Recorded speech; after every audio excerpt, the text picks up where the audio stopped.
Celebrate the love of a woman for her children with this Mother's Day framed signed stencil project from DesignerStencils.com.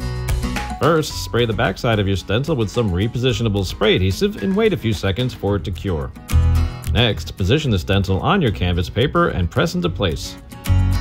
Shake your bottle of Americana Acrylic Paint in Mississippi mud prior to pouring out a small amount onto a paper plate.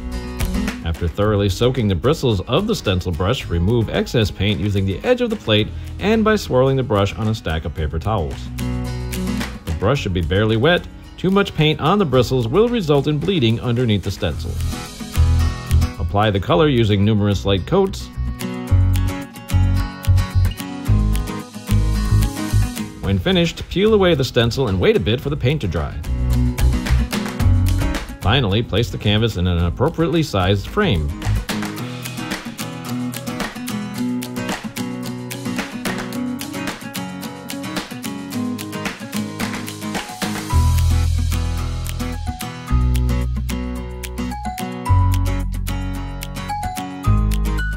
Your new Mother's Day sign makes the perfect gift for that special woman in your life.